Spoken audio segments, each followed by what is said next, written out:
નમસ્કાર દર્શક મિત્રો, હોટ ટોપિક કાર્યક્રમમાં આપનું સ્વાગત છે। દર્શક મિત્રો, આપ જાણો છો કે હોટ ટોપિક કાર્યક્રમ હોય એટલે હોટ મુદ્દા ઉપર, ગરમ મુદ્દા ઉપર આ કાર્યક્રમમાં ચર્ચા વિચારણા કરવામાં આવતી હોય છે। મહત્વની બાબત એ છે કે તમે જુઓ કે અલગ અલગ જે રાજ્યો છે એમાં વરસાદી માહોલ, દેશમાં વરસાદી માહોલ જોવા મળી રહ્યો છે। એમાંય જો ગુજરાતની જ્યારે વાત કરવાની હોય ત્યારે ગુજરાતમાં અમદાવાદ, વડોદરા, સુરત, રાજકોટ અને અલગ અલગ જે જગ્યાઓ છે ત્યાં વરસાદી માહોલ જોવા મળી રહ્યો છે। 168 તાલુકામાં વરસાદ પડ્યો છે। ખાસ કરીને જો વાત કરવામાં આવે તો આ વરસાદને કારણે નીચાણવાળા જે વિસ્તારો છે એમાં પાણી ભરાયેલા જોવા મળ્યા હતા। પરંતુ સૌથી મહત્વની બાબત હું તમને જણાવું તો જે પ્રમાણે અવિરત વરસાદ વધી રહ્યો છે, પડી રહ્યો છે, તેને જોતાં એવું લાગી રહ્યું છે કે વરસાદની પેટર્ન ક્યાંક બદલાઈ છે। પેટર્ન બદલાઈ છે એટલા માટે તમે જુઓ કે જ્યારે છઠ્ઠા સાતમામાં જે લોકો ભણતા હતા ત્યારે એક પ્રશ્ન પૂછવામાં આવે કે સૌથી વધુ વરસાદ ક્યાં પડતો હતો, તો એના પ્રશ્નના જવાબમાં સામેવાળો વિદ્યાર્થી એવું કહેતો હતો કે સૌથી વધુ વરસાદ તો ચેરાપુંજીમાં પડે અને સૌથી ઓછો વરસાદ ક્યાં પડે એવો જ્યારે બીજો પ્રશ્ન પૂછવામાં આવે તો એનો જવાબ હતો કચ્છ, કે સૌથી ઓછો વરસાદ તો કચ્છમાં પડે છે। હવે આ જ પરિસ્થિતિનું નિર્માણ તમે જુઓ કે ચેરાપુંજી છે એમાં સૌથી ઓછો વરસાદ પડી રહ્યો છે અને કચ્છની જો વાત કરવામાં આવે તો કચ્છમાં સૌથી વધુ વરસાદ પડી રહ્યો છે। આ પેટર્ન જ્યારે બદલાય છે ત્યારે આ પેટર્ન બદલાવા પાછળ મહત્વના કયા કયા પરિબળો જવાબદાર? સૌથી બીજી મહત્વની બાબત એ છે કે અમદાવાદના અલગ અલગ વિસ્તારોમાં જ્યારે વરસાદી માહોલ જોવા મળતો હોય, વડોદરામાં અલગ અલગ જગ્યાએ વરસાદ હોય, સુરતમાં અલગ અલગ જગ્યાએ વરસાદ હોય, રાજકોટમાં અલગ અલગ જ્યારે વરસાદ હોય, ત્યારે હું ખાસ તમને એક દાખલો આપું છું। જનરલી એવું થતું હોય છે અમદાવાદના બાપુનગરમાં વરસાદ હોય અને ઘોડાસરમાં ક્યાંક નથી હોતો। આવું જ્યારે થાય ત્યારે કઈ સિસ્ટમ જવાબદાર એની વિસ્તૃતમાં ચર્ચા કરીશું। અને ચર્ચા કરવા માટે ધનંજય રાવલ જોડાયા છે, વિષય નિષ્ણાંત, આપનું સ્વાગત છે। સાથે જ પરેશ ગોસ્વામી કે જેઓ હવામાન નિષ્ણાંત છે, આપનું પણ સ્વાગત છે। ધનંજયભાઈ, ઇન્ટ્રોડક્શનમાં મેં જણાવ્યું એ પ્રમાણે કે અત્યારે વરસાદની પેટર્ન છે તે બદલાયેલી જોવા મળી રહી છે। ઇન્ટ્રોડક્શનમાં મેં કહ્યું એ પ્રમાણે કે શાળામાં ભણતા વિદ્યાર્થીઓને 6 થી 7 ધોરણમાં જ્યારે ભણતા હોય ત્યારે એવો પ્રશ્ન પૂછવામાં આવે કે ભાઈ સૌથી વધુ વરસાદ ક્યાં પડે, તો કે ચેરાપુંજીમાં, તો ઓછો તો કે કચ્છમાં। હવે અત્યારે આ ઉલટી પરિસ્થિતિનું નિર્માણ થયું છે। કચ્છમાં સૌથી વધુ વરસાદ અને ચેરાપુંજીમાં સરેરાશ વરસાદ ઓછો થઈ રહ્યો છે। મહત્વના પરિબળો, કારણો શું જવાબદાર? આ પેટર્ન કેમ બદલાઈ? આ જે પ્રશ્ન છે, આ પ્રશ્નનો જવાબ, એની જે ચર્ચા છે, થોડી આપણે વિસ્તૃત રૂપે એટલા માટે કરવી પડશે કે હવે વરસાદ માત્ર ચોમાસા પૂરતો સીમિત રહ્યો નથી। છેલ્લા લગભગ તમે પેટર્ન જુઓ તો એ બદલાતી જાય છે અને આ વરસાદ તમને શિયાળામાં પણ જોવા મળે છે, આ વરસાદ તમને સમગ્ર ઉનાળામાં પણ જોવા મળે છે અને ચોમાસાનો વરસાદ તો ખરો જ। ખાસ કરીને આ વર્ષની જો આપણે ચર્ચા કરીએ કે આખો જે ઉનાળો છે એ એવું કહી શકાય કે ઉનાળો આખો સ્કીપ થઈ ગયો છે। જે સતત ગરમી પડવી જોઈએ, સતત લૂ આવી જોઈએ, એ આવી જ નથી અને એની સાબિતી અને એની અસર જો આપણે જોવી હોય તો જેટલા એર કન્ડિશન વેચનારા લોકો છે એનો આંકડો તમે જોશો તો ગયા વર્ષ કરતા આ વર્ષે ખૂબ જ ઓછા વેચાયા અને એ વેપારીઓનું કહેવું છે કે હવે તો સિઝન આવી જ નથી ને લગભગ હવે ગઈ। તો એ વરસાદ આપણે કયા સમયની ચર્ચા કરીએ છીએ એના આધારે આપણે જવાબ આપવાનો થાય અને એમાં આપણે સૌથી પહેલા ખાસ કરીને આ વર્ષે એ પેટર્નમાં બહુ મેજર ચેન્જીસ જોવા મળ્યો। આમ તો એ ઘણા ટાઈમથી આ બદલાતું આવ્યું છે, પણ આ વખતે ઉનાળામાં તમે જોશો તો ઘણી બધી વાર વરસાદ પડતો તમને જોવા મળ્યો અને સતત ગરમીની લાગી જ નથી એવું કહીએ તો પણ ચાલે। એટલે એની જો આપણે વાત કરીએ તો આપણે એક લાંબો લગભગ 30-40 વર્ષનો એક સર્વે આખા ભારતનો અને ખાસ કરીને તમે જે પ્રદેશોની વાત કરી કે કચ્છ છે, પછી રાજસ્થાનના પણ એવા ભાગ છે, બાડમેરમાં પૂર આવે છે। મને તો નવાઈ લાગે કે બાડમેરમાં તો પૂર ક્યારે આવે, જેસલમેરમાં વરસાદ પડે છે। તો એ આખો વિભાગ જે છે ત્યાં બહુ જ નાટકીય રીતે વરસાદનું પ્રમાણ વધેલું છે। એના પર આપણે થોડી પહેલા ચર્ચા કરીએ અને પછી અત્યારના વરસાદ ઉપર આપણે જઈશું। તો યાદ કરો વર્ષો પહેલા કે કચ્છમાં કોઈની બદલી થાય તો સજા કરી એવું કહેવામાં આવતું હતું। હું જ્યારે વર્ષો પહેલા રાજસ્થાનના બિકાનેર શહેરમાં જ્યારે જતો હતો ત્યારે મને યાદ છે કે જમ્યા પછી વાસણ રેતીથી સાફ કરતા હતા એટલે ત્યાં વરસાદ જ પડતો નહોતો. પણ પછી શું થયું કે ભાખરા નાંગલ ડેમ જ્યારે બન્યો અને એની નહેરો વિકસિત થઈ, તો એ નહેરમાંથી પાણી આખા રાજસ્થાન, બિકાનેર, જેસલમેર સુધી પહોંચ્યું. આવીને આવી પરિસ્થિતિ તમે જોશો તો ધરતીકંપ પછી ગુજરાતમાં પણ થઈ. ગુજરાતમાં જ્યારે નર્મદા બંધ બંધાયો અને એની બધી જે નહેરો છે એ દેશ રાજ્યના અલગ અલગ વિસ્તારો સુધી પહોંચી, એમાં સૌથી અગત્યનું રાજ્ય હતું કચ્છ, કે જ્યાં પાણીની અછત હતી અને આ નહેર દ્વારા કચ્છમાં પાણી પહોંચ્યું. તો એ આખો રસ્તો તમે ટ્રેક કરો, અમદાવાદની વાત તો બરાબર, પણ અમદાવાદથી આગળ તમે જુઓ તો વિરમગામ, વિરમગામથી ધાંગધ્રા, ધાંગધ્રાથી હળવદ અને હળવદથી માંડીને છેક કચ્છના વિસ્તારોમાં જાઓ તો આ બધા વિસ્તારો એવા હતા કે જ્યાં વર્ષમાં એકવાર પણ પાક માંડ એકવાર લેવામાં આવતો. વરસાદ સારો પડે તો એ પાક સારો થાય, ચોમાસું પાક જેને આપણે કહીએ. કચ્છમાં તો વરસાદ પડતો જ નહોતો, એટલે જે ઉગ્યું એ ઉગ્યું ને ના થયું ના થયું, એટલે આખો બંજર વિસ્તાર કહેવાતો હતો. પણ નર્મદાનું પાણી આવ્યા પછી આજે તમે જોશો તો કચ્છમાં 3 સિઝનમાં પાક લેવામાં આવે છે, જ્યાં કશું થતું નહોતું. હવે જ્યાં ખેતી થાય ત્યાં ડેવલપમેન્ટ પણ થાય. રાજસ્થાનમાં પણ છેક દૂર દૂરના અંતરિયાળના વિસ્તારોમાં રસ્તા બની ગયા, આપણા કચ્છમાં પણ છેક દૂર દૂરના અંતરિયાળ વિસ્તારમાં રસ્તાઓ બની ગયા, જ્યાં પહેલા કશું નહોતું. એટલે આ બધી વસ્તુ જ્યારે બને ત્યારે જેને આપણે કહીએ કે ગ્લોબલાઇઝેશન થાય, એટલે કે ઉદ્યોગો સ્થપાય, રહેણાંક વિસ્તારો સ્થપાય, મોટી મોટી ફેક્ટરીઓ આવે, કોલોનીઓ આવે, આવું ઘણું બધું ત્યાં આવે. અને આવું જ્યારે થાય એટલે કે ઉદ્યોગો જ્યારે સ્થપાય, અને ઉદ્યોગો સ્થપાય એટલે ત્યાં પ્રદૂષણ આવવાનું છે. અને પ્રદૂષણ જ્યાં થાય, આ એક વૈજ્ઞાનિક રીતે આપણે સમજવાની વસ્તુ છે. અને પ્રદૂષણ એટલે શું? તો કોઈ પણ ફેક્ટરીમાંથી તમે જુઓ કે પ્રદૂષણ માટે કાર્બન ડાયોક્સાઇડ પણ થાય અને એમાં સાથે સાથે બધા રજકણો પણ હવામાં જાય. હવે આ રજકણો જ્યારે હવામાં ઉપર જાય છે, સાથે સાથે પાણી તો ચારે બાજુ ફેલાયેલું જ છે, નહેરોમાં, તળાવોમાં અને બધામાં. ત્યાં ગરમી પણ પડે છે. ગરમી પણ પડે છે, એ બધા પાણીનું બાષ્પીભવન પણ થાય છે. અને બાષ્પીભવન થયા પછી એ વરાળ જ્યારે ઉપર જાય આકાશમાં, ત્યારે વરસાદ ક્યારે પડે કે સૌથી પહેલા તો જે બાષ્પીભવન થયું છે પાણીનું જમીન ઉપર, એટલે ખાલી કચ્છ નહીં, ખાલી રાજસ્થાન નહીં, પણ દુનિયાના ઘણા બધા વિસ્તારોનો તમે સર્વે કરો. મેં તો 40 વર્ષ દરમિયાન આનો સર્વે કર્યો, ખાસ કરીને કચ્છ અને રાજસ્થાનનો. તો ત્યાં મને એવું જાણવા મળ્યું કે જેમ જેમ એ બધા વિસ્તારો ડેવલપ થતા ગયા, એમાં પ્રદૂષણનું પ્રમાણ વધતું ગયું, એમ એમ ત્યાં વરસાદનું પ્રમાણ વધવા માંડ્યું. અને એ વરસાદ ઉનાળામાં પણ આવ્યો, કારણ કે બાષ્પીભવન માટે પાણી જે જોઈએ એ પાણી પણ ત્યાં મળતું હતું. એટલે આમ ધીરે ધીરે તમે જોશો તો ચેરાપુંજીમાં ને એમાં ભૌગોલિક પરિસ્થિતિ આખી બદલાઈ ગઈ છે. એની ચર્ચા આપણે અલગ રીતે કરવી પડશે. પણ ખાસ કરીને આટલા જે વિસ્તારો છે એ બધામાં સાથે સાથે તમે ધીરે ધીરે જુઓ તો ગુજરાતના દરેક વિસ્તારોમાં અને રાજસ્થાનના પણ ઘણા બધા વિસ્તારોમાં મોટા પ્રમાણમાં ઉદ્યોગોની સ્થાપના થઈ છે. અને એવો રિપોર્ટ આવ્યો છે કે જ્યાં જ્યાં ઉદ્યોગોની સ્થાપના થઈ છે ત્યાં ત્યાં વરસાદનું પ્રમાણ પણ વધ્યું છે. એટલે ઉનાળાનો વરસાદ જે આપણને અહીંયા જોવા મળ્યો, કારણ કે પાણી પણ છે, રજકણ પણ છે, પ્રદૂષણ પણ છે, એટલે ઉનાળાનો જે વરસાદ આ વખતે જે સતત આવ્યો એનું કારણ મેં કહ્યું તમને એ છે. સૌથી ત્યાર પછી મહત્વની હવે બાબત અત્યારે એ છે પવનની સ્થિતિની મારે વાત કરવી છે. આ વખતનો વરસાદ કેવો રહેશે? પવનની સ્થિતિ કઈ દિશા તરફ જઈ રહી છે? આ વખતે વરસાદ કેટલી માત્રામાં પડશે, કેટલો પડશે, પવનની સ્થિતિ શું છે? હવામાન નિષ્ણાંત તરીકે કઈ રીતે જોઈ રહ્યા છો? જી ચોક્કસથી આપને જણાવું, આમ જોવા જઈએ તો જે બિપરજોય સાયક્લોન છે ગુજરાત પર હિટ કર્યું એ પછીથી ઘણા સમયથી અરબી સમુદ્ર એકદમ નિષ્ક્રિય રહ્યો. હવે અરબી સમુદ્ર છે ધીમે ધીમે એક્ટિવ થઈ રહ્યો છે, સક્રિય થઈ રહ્યો છે. અને આપણે આ બિપરજોય સાયક્લોન પછી આ વરસાદનો બીજો રાઉન્ડ ગણી શકાય.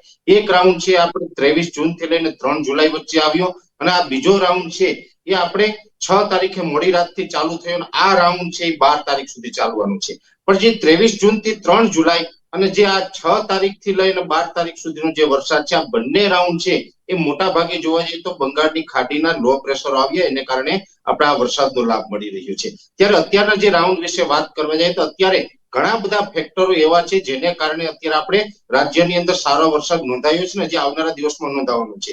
પહેલી વાત તો આપણે એ જણાવી દઉં કે જે આપણે અરબી સમુદ્રની અંદર જે કેરળથી લઈને ગુજરાત સુધીનો જે ઓક્સો ટ્રફ હોય છે, જે ચોમાસા દરમિયાન એકદમ સક્રિય હોય છે ને જેટલો વધુ મજબૂત હોય એટલા રાજ્યની અંદર વરસાદના ઉજળા સંકેતો હોય છે. એ ઓક્સો ટ્રફ છે એ પણ અત્યારે ખૂબ મજબૂત છે.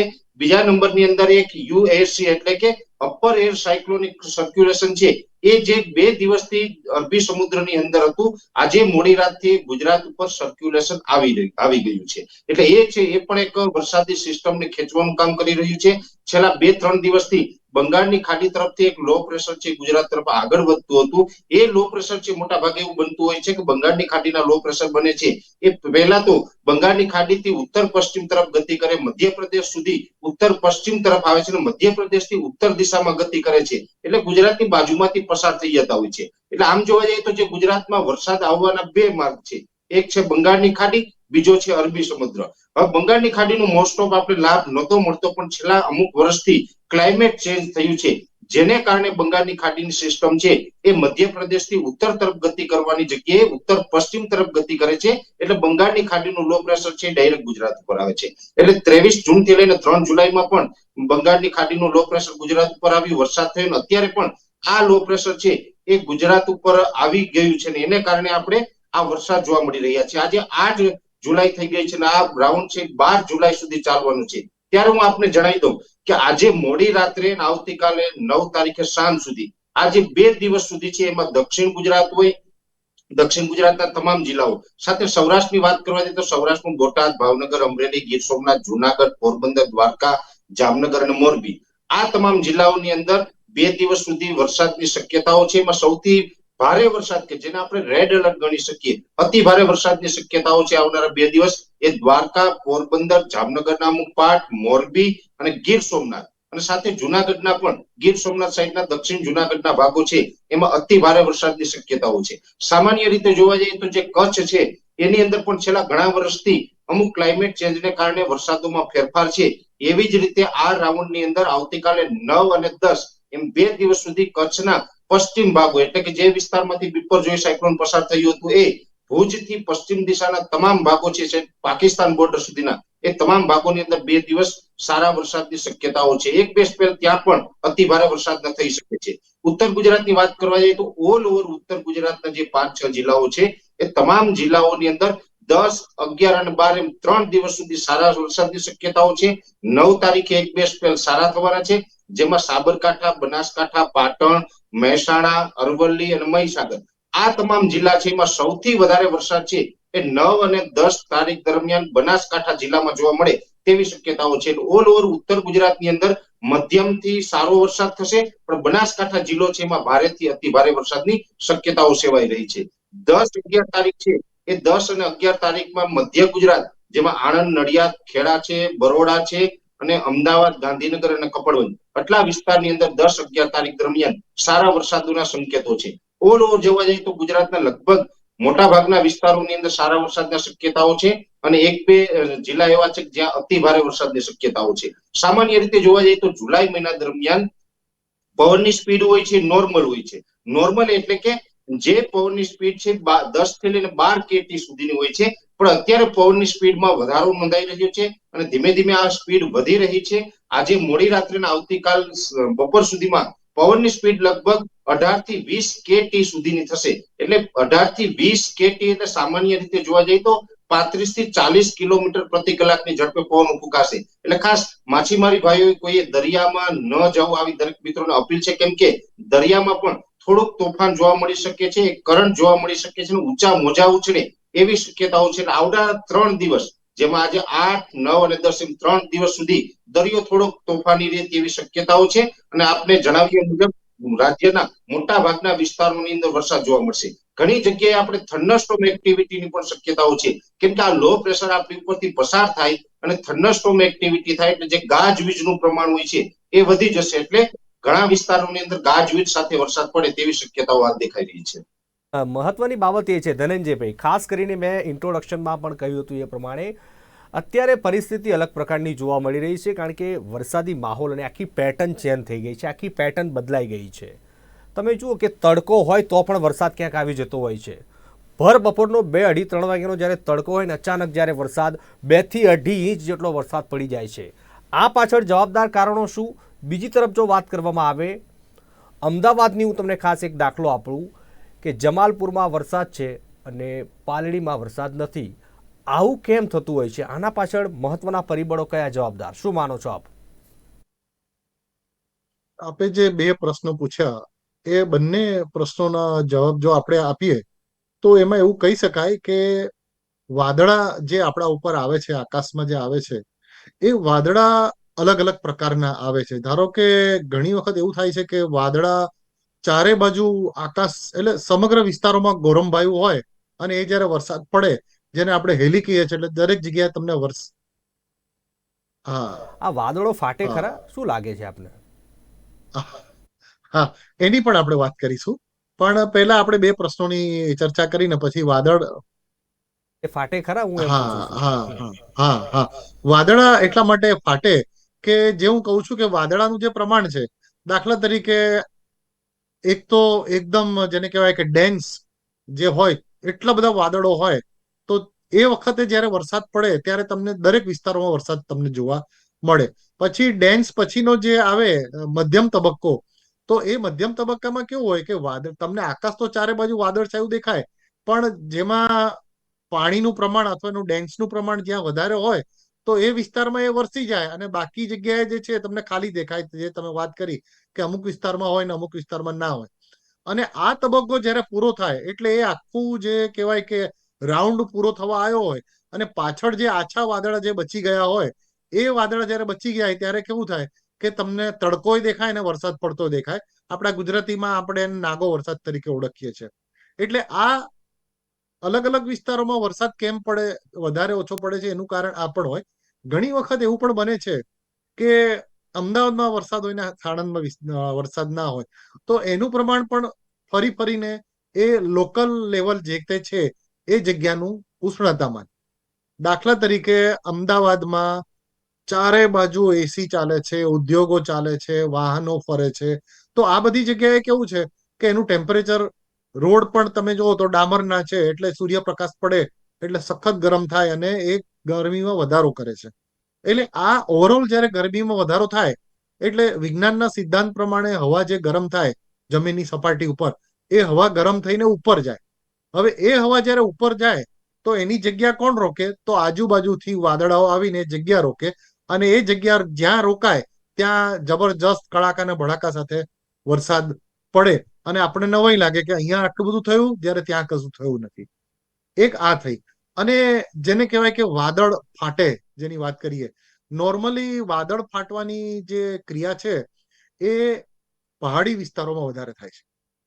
કારણ કે પહાડી વિસ્તારમાં જે પહાડો હોય અને વાદળો જે છે, ખાસ કરીને વરસાદ લાવે એવા વાદળો, એની ઊંચાઈ એટલી બધી હોતી નથી. એટલે ધારો કે આ પહાડ છે અને આ બાજુથી વાદળા આવ્યા, તો એ બધા વાદળાઓ અહીંયા જમા થયા અને ત્યાં એ વાદળાનું પ્રમાણ એટલું બધું જમા થયું કે વાદળાની પાસે પાણી સંગ્રહવાની શક્તિ પણ ઓછી થઈ જાય. એટલે શું થાય? એ વાદળ ફાટે એટલે આપણે કહી શકીએ કે 15-20 મિનિટમાં લગભગ 15 ઇંચ જેટલો વરસાદ પડી જાય અને એ વાદળા જ્યાં ફાટે ત્યાં બધું તહસ નહસ થઈ જાય, બધું જેને કહેવાય કે તણાઈ ગયું. અને આમાં આશ્ચર્યની વાત તો એ છે કે જ્યાં વાદળું ફાટ્યું હોય અને કલાક પછી ત્યાં તમે જુઓ તો તમને આકાશ બિલકુલ સાફ જોવા મળે. તો આવી ઘટના પણ બનવાની શક્યતાઓ ઘણી બધી હોય છે, પણ મેદાની પ્રદેશોમાં થાય છે એવું નથી, પણ પ્રમાણમાં ઓછું થાય છે.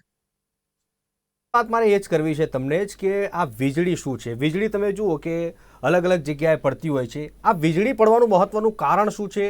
વીજળી અમુક ચોક્કસ જગ્યાએ જ કેમ પડે છે? બીજી વાત જો એ કરવામાં આવે, વીજળી પડે એટલે ગર્જનાનો અવાજ આવે છે. આ ગર્જનાનો અવાજ કેમ આવે છે? અને સાથે સાથે ચોક્કસ જગ્યાએ જ્યારે વીજળી પડે છે તો ખરેખર આ વીજળી પડે ખરા? છેલ્લો જવાબ આપી દઉં, હા. પછી પહેલા સવાલોના જવાબો આપણે આપતા જઈએ. હવે વીજળી, ધારો કે કોઈ પણ બે વસ્તુઓ, ધારો કે આ બે વસ્તુ હોય, બરાબર છે, એ નજીકમાં આવે એટલે એના એ બને એકબીજાના સંપર્કમાં આવે એટલે ઘર્ષણ થવાનું. હવે હું આમ તાલી પાડું. ધનંજયભાઈ, એ આપણે એની ચર્ચા હા કરીશું. બીજું હા જનરલી કેવું હોય છે, તમે જુઓ કે આપણે જનરલી ગ્રામ્ય વિસ્તારમાંથી આવતા હોય એટલે જનરલી વાદળો આવ્યા હોય ને વાદળો જ્યારે ફાટવાના હોય, વાદળો જ્યારે ઘેરાયેલા જોવા મળતા હોય એટલે ઘરના વયોવૃદ્ધ લોકો હોય, દાદા દાદી લોકો હોય એટલે એમ કે ભાઈ સાંધાનો દુખાવો ઉપડ્યો છે કે આ વાદળો આવ્યા છે એટલે ઉપડ્યો છે, કાનમાં દુખે છે કે આ વાદળ આવ્યા છે એટલે આ વાદળનું તમને દુખે છે. આનું તાર્કિક રહસ્ય, આનું તાર્કિક કારણ શું માની રહ્યા છો આપ? બિલકુલ, તમે ખૂબ જ સરસ પ્રશ્ન પૂછ્યો. આ બધાનું કારણ કે જ્યારે હવામાનના ફેરફાર થાય છે ત્યારે જેને કહેવાય કે એટમોસ્ફેરિક પ્રેશર, અને આ એટમોસ્ફેરિક પ્રેશરમાં ફેરફાર થતા હોય છે. દાખલા તરીકે હું એક ઉનાળાના એટમોસ્ફેરિક પ્રેશરમાં હું જીવી રહ્યો છું, સતત ઉનાળો એક ચાલી રહ્યો છે, અને પછી ધારો કે વાદળા આવવાનું થાય એટલે ત્યારે થાય શું, એટમોસ્ફેરિક પ્રેશરમાં ફેરફાર થાય. તમે અત્યારે બેઠા છો અને તમારું શરીર કોઈ XYZ પ્રેશર માટે ટેવાયેલું છે. હવે એ પ્રેશર ધારો કે બહારનું ઘટી જાય એટલે અંદરની જે બધી વસ્તુ છે એ હેવી પ્રેશરમાંથી લો પ્રેશરમાં જવાનો પ્રયત્ન કરે. અને આવું જ્યારે થાય ત્યારે તમને કાનમાં દુખવા માંડે, આમ ધાક પડેલો એવું લાગે, સિસોટીઓ બોલતી હોય એવું લાગે, સાંધાના દુખાવા થાય. એટલે વયોવૃદ્ધ લોકોની ને પંખીઓની માટે, એ લોકો માટે, એટલે આ બધી વસ્તુ આપણામાં પણ છે, પણ આપણે આખો દિવસ એટલા કામમાં અટવાયેલા છીએ કે આ બધી વસ્તુ આપણને ખબર પડતી નથી, કુદરતના ઈશારા આપણે સમજી શકતા નથી. પણ ધારો કે આવું થાય, ઘણી બધી વખત એવું થાય છે કે મને માથું દુખવાનું ચાલુ થાય એટલે હું બધા સ્ટાફમાં બધાને કહી દઉં કે હવે 1-2 દિવસમાં વાદળા આવશે, અને એ વાદળા આવે જ છે. એટલે એટમોસ્ફેરિક પ્રેશરમાં ફેરફાર થવા એની અસર આપણા શરીર ઉપર પણ પડે છે. અને તમે જે વાત કહી એ બિલકુલ સાચી કે વયોવૃદ્ધ લોકોને આની અસર જલ્દી થાય. એટલે આવી ઘટના બનવાની ને આ તમે કહો છો એ વાતમાં બિલકુલ સાચી વાત છે કે આવું થાય છે, પણ એનું કારણ એટમોસ્ફેરિક પ્રેશર છે. વાત એ છે કે અમદાવાદ સહિત જે અલગ અલગ જે વિસ્તારો છે ત્યાં વરસાદી માહોલ જોવા મળી રહ્યો છે. બંગાળની ખાડીમાં તમે કહ્યું એ પ્રમાણે કે લો પ્રેશર ક્યાંક ને ક્યાંક સર્જાતું હોય છે અને વરસાદી માહોલ ક્યાંક ને ક્યાંક જોવા મળતો હોય છે. અરબી સમુદ્રની પણ વાત હોય, બંગાળની ખાડીમાં અત્યારે કેટલી સિસ્ટમ એક્ટિવ છે જેના કારણે સમગ્ર રાજ્યમાં ક્યાંક ધીમી ધારે, ક્યાંક ભારે માત્રામાં વરસાદી માહોલ જોવા મળી રહ્યો છે. અને આવનારા સમયમાં આપની આગાહી શું છે વરસાદને લઈને? ચોક્કસથી આમ જોવા જઈએ તો બંગાળની ખાડીની અંદરથી જે વાદળો ઉઠે છે કે ત્યાંથી જે સિસ્ટમો બને છે એ લો પ્રેશર હોય, એ ધીમે ધીમે આગળ વધતું હોય. જેમ જેમ આગળ વધતું જાય, જો યોગ્ય હવામાન મળે તો લો પ્રેશરમાંથી ડિપ્રેશન પણ બને, ડીપ ડિપ્રેશન પણ બને. જો ડીપ ડિપ્રેશન થઈ અને જો કોઈ રાજ્ય ઉપર જાય તો ત્યાં તો અતિ ભારે વરસાદની શક્યતા હોય છે. હવે આ લો પ્રેશર છે, આમ જોવા જઈએ તો બંગાળની ખાડીનું આ ત્રીજું લો પ્રેશર છે. એમાંથી 2 લો પ્રેશર છે એ તો ગુજરાતને ડાયરેક્ટ ક્યાંય ને ક્યાંય અસર કરતા સાબિત થયા છે. એક બીજું લો પ્રેશર હતું એ ઓરિસ્સા, ઝારખંડ થઈને ત્યાંથી ઉત્તર પશ્ચિમ તરફ આગળ નીકળી ગયું હતું. હવે ખાસ કરીને અત્યારે જોવા જઈએ તો બંગાળની ખાડી હાલના પરિબળો તમામ જે સૂચવી રહ્યા છે એ મુજબ ખૂબ એક્ટિવ છે, અને આવનારા દિવસમાં પણ બેક ટુ બેક બંગાળની ખાડીની અંદર લો પ્રેશરો બનતા રહેશે, વરસાદી સિસ્ટમ બનતી રહેશે, અને રાજ્યના અને દેશના અલગ અલગ વિસ્તારોને વરસાદનો લાભ મળતો રહેશે. સાથે બિપરજોય સાયક્લોન પસાર થયું પછી 20 થી 25 દિવસનો જે ગાળો હોય છે, મોટા ભાગે એવું બને છે કે દરિયાની અંદરથી કોઈ પણ સાયક્લોન પસાર થાય એટલે 20-25 દિવસ તો એ વિસ્તારને એકદમ શાંત કરી દે, બધું ભેજ ખેંચીને જતું રહ્યું હોય છે. એટલે બંગાળની ખાડી અત્યારે સક્રિય છે, અરબી સમુદ્ર ધીમે ધીમે સક્રિય થઈ રહ્યો છે. આ બંને સક્રિય છે જેને કારણે વરસાદો છે અત્યારે પડી રહ્યા છે.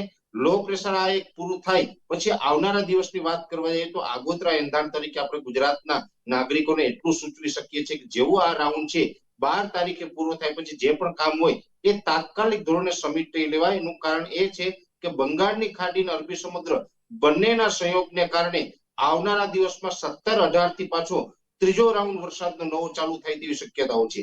આ રાઉન્ડ છે 12 તારીખ સુધી ચાલવાનો છે, અને મેં હમણાં થોડી વાર પહેલા આપને જણાવ્યું કે 12 તારીખ સુધીમાં રાજ્યના તમામ જિલ્લાને આ વરસાદનો લાભ મળવાનો છે.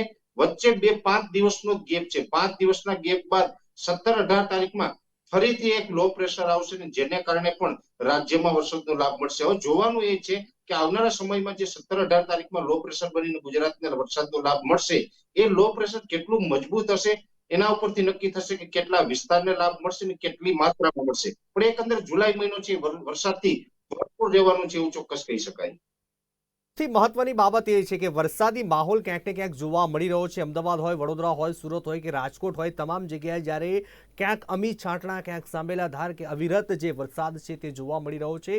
પરેશભાઈએ પણ જણાવ્યું એ પ્રમાણે કે જે સિસ્ટમ સક્રિય છે ત્યારે આવનારા સમયમાં વરસાદી માહોલ છે તે જોવા મળશે ને એના જ કારણે જે અલગ અલગ સિસ્ટમ જે એક્ટિવ થઈ છે ને એના જ કારણે તમે જુઓ કે ખેડૂતો છે એ ક્યાંક ને ક્યાંક વાવણી છે એમને કરી છે, એમના પાકને ક્યાંક ને ક્યાંક નુકસાન થઈ રહ્યું છે કે જ્યાં જોઈએ એના કરતાં વધારે જે વરસાદ છે તે પડી રહ્યો છે. ધનંજયભાઈ અને પરેશભાઈ આપ ઉપસ્થિત રહ્યા, આપનો ખૂબ ખૂબ આભાર. તો હોટ ટોપિક કાર્યક્રમમાં બસ આટલું જ. વધુ સમાચાર અને ન્યૂઝ અપડેટ માટે આપ ખાસ જોતા રહો નિર્માણ ન્યૂઝ. નમસ્કાર.